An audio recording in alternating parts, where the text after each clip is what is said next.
Welcome to the second home office edition of the Espresso. The crisis is going on, and we have learned that the downturn in economic activity actually took place somewhat earlier than we initially thought. We still believe that the recession will be sharp but temporary, and we also see signals that there will be recovery in the second half of the year.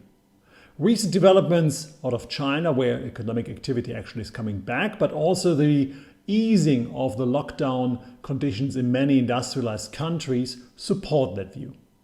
Nevertheless, we have still changed our forecast in order to an even lower fall in GDP in 2020, almost 3% of GDP on a global level, and a somewhat stronger recovery in 2021.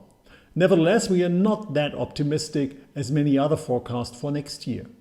The reason for that is that we think that with still no solution for the pandemic, namely there is no vaccination or any other medical treatment in order to cope with the virus, that there will be ongoing restrictions both on the supply and the demand side.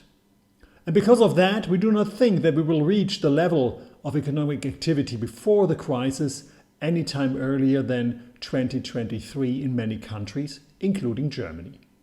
Now, the reason why we get back to economic prosperity are the massive stimulus packages from the governments.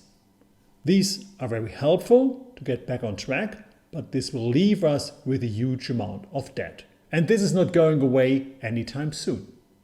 And particularly in Europe, where many countries had unsolid fiscal positions before the beginning of the crisis, the problem is becoming more pressing. Recent statements from rating agencies were pretty relaxed because they say we have very low financing costs and therefore the increase in debt ratios is not a big deal.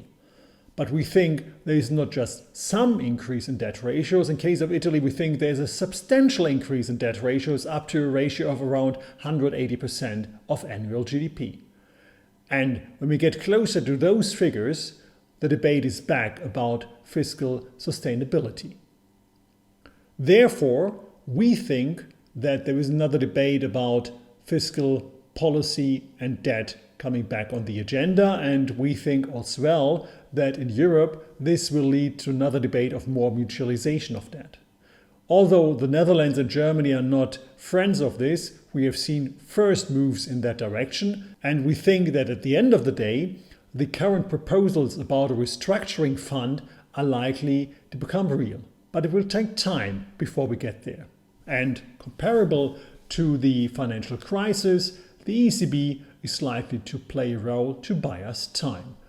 And this will only be possible by a further extension of their support packages in the course of this year.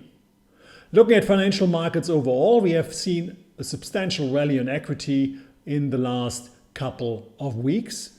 That might continue for a while, but we think that with those open questions about the economic development, what is likely to be somewhat weaker than the consensus thinks at the moment, plus the still risks that we might see another wave of lockdowns to come in, this topic of debt might also have some implications on equity markets.